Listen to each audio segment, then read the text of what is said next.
Hey guys, Sarah here from Cyclone Designs. It's been a little while, so thanks for tuning in. Hope everyone's doing well with everything that's still going on in the world. Today actually, this started at Christmas. My dad was great enough to buy me the Shelley Art Bloom course, and I tell you now, even though I've done videos on this before, I had not taken the course, and I tell you what, worth every penny. So yeah, please do it. I'm not affiliated, can be if enough people asked, but yeah, definitely well worth the course. You're never ever going to learn everything just from watching your different YouTube people.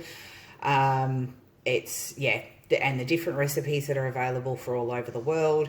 And I tell you now, the most invaluable part of it is actually the Facebook group, which you get to be a part of having done the course.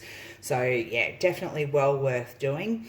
What I'm going to do today is just a little bloom. I'm just having a play. I did these little resin coasters the other day just with some leftover resin I had. It's a stone coat resin. I'm trying to see if I can do a bloom on this, put it back in the tray, and then coat over it so I get a bloom coaster. I haven't taped it off or anything. Obviously, being resin, I should be able to just pick it off or score it and try it later. But this is a trial and error, so let's see what happens.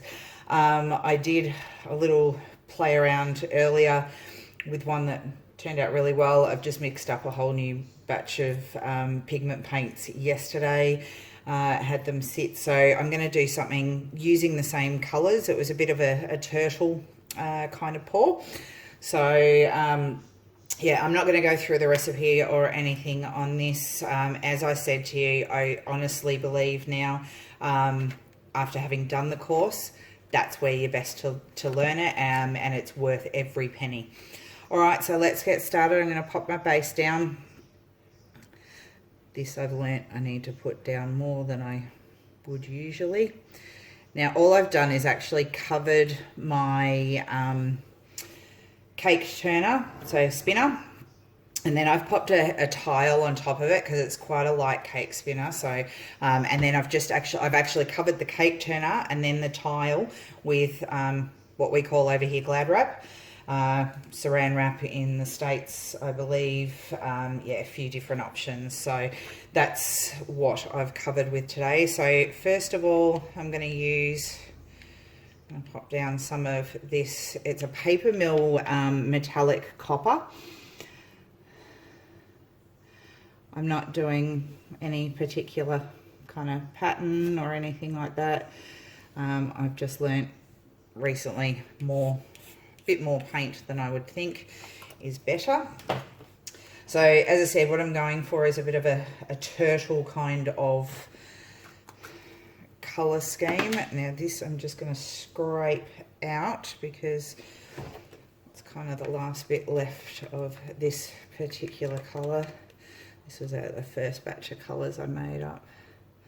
Ooh, it might be, I've gotten a bit thick because it's a bit old. Now a bit of the gold.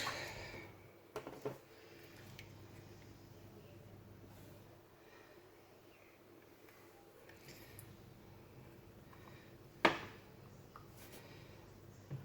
going with a couple of different greens because mixed with the gold and the copper will give it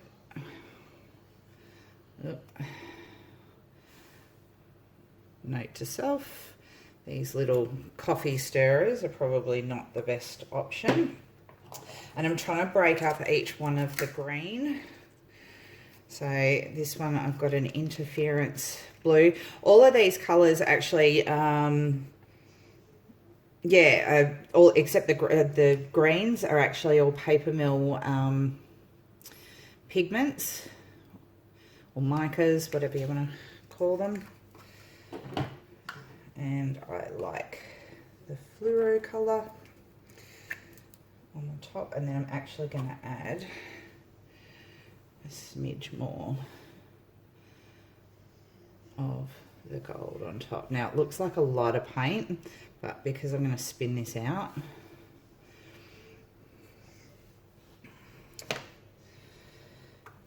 please excuse the mess of my tray underneath.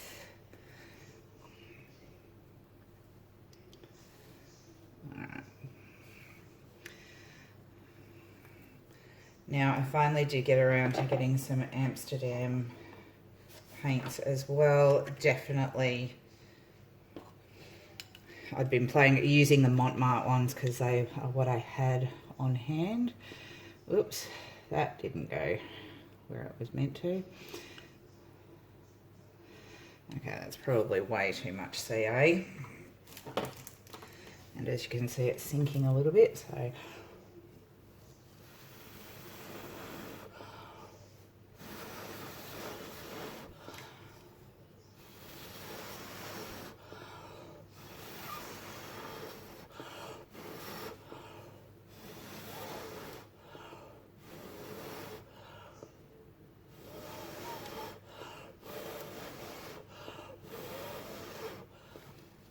alright, so we're going to let that sit for a minute.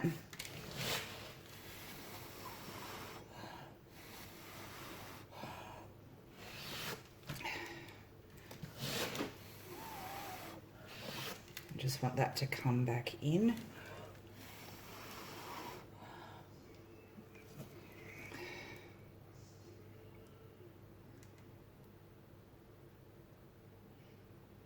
Probably blown a bit too hard there.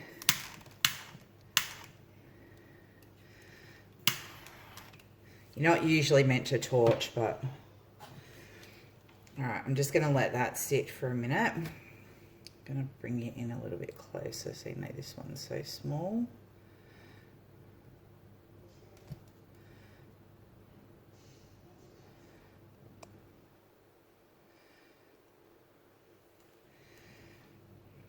Alright, so we are getting some really nice lacing.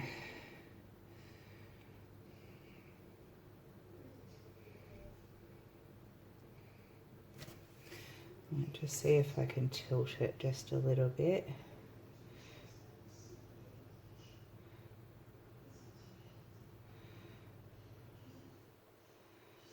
All I'm doing is tilting it just that tiniest bit, just trying to get this bit where I blew too hard and I've gone down too far.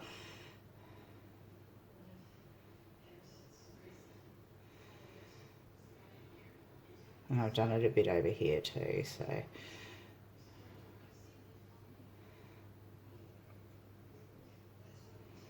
All right, pop it down. All right, let's spin and see what happens.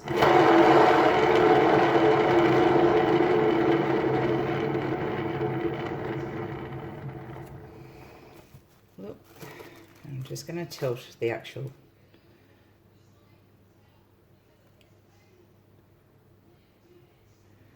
table because it didn't come over this particular edge, so I'm just going to bring it this way just a little bit and help it over the edge a bit. All right, I'm going to spin it again.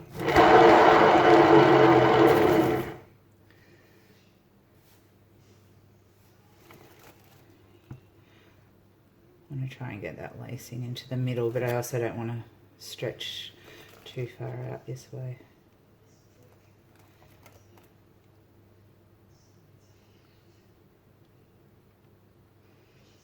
I've gone way too deep here. I don't think we're going to be able to get rid of it though.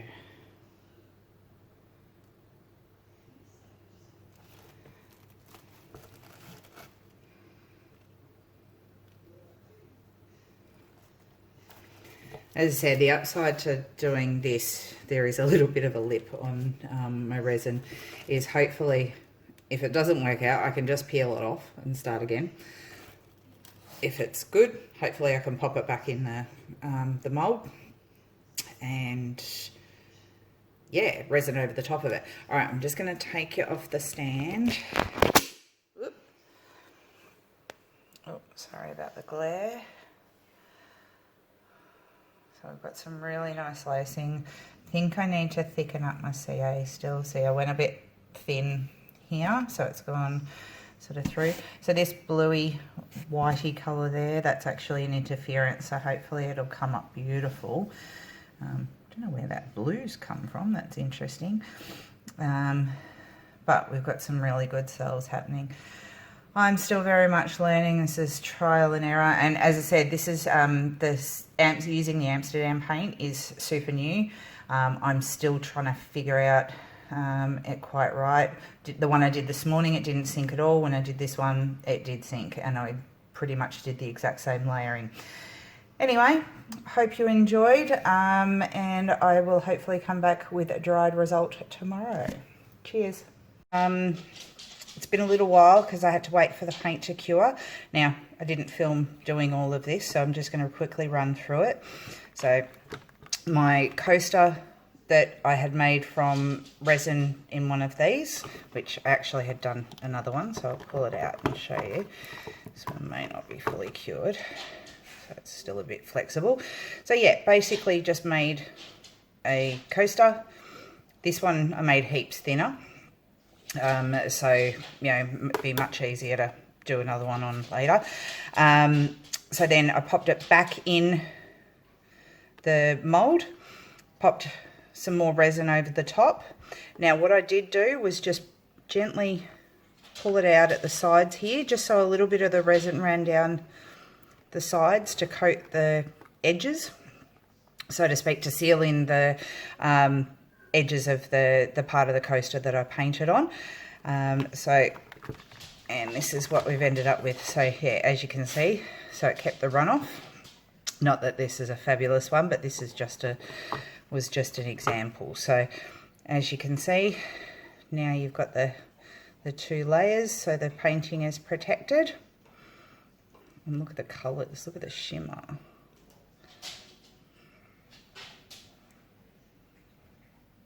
Love that. So yeah, it did come through a little bit under here, and as you can see, you can just see the white underneath. So my suggestion would be that you pop some felt or cork or something on the back of it, and then you're not going to see any of that anyway, or any of the indentation, or not indentations, excess resin. You could sand it a little bit if you wanted to. I had tried to clean up as much of the paint that had run underneath because I didn't tape it off. And you could tape it off when you put it in to do the resin as well. So anyway, guys, that worked really well. I'm really pleased with that. So, you know, if you're wanting to do a bloom or, you know, a particular paint pour on coasters, you can do them straight on the coasters like this. It is a lengthy process, obviously, because you've got to allow the painting to dry, etc. But it works really well, and that way, you know, you don't have to worry about blanks and things not fitting, and because it all fits back into the mold really easily. I was actually quite surprised at, that even with the paint on the edges, it fitted back in there super easy. All right, guys, hope you've enjoyed this video. Like and subscribe if you do, and we'll see you next time. Cheers, bye.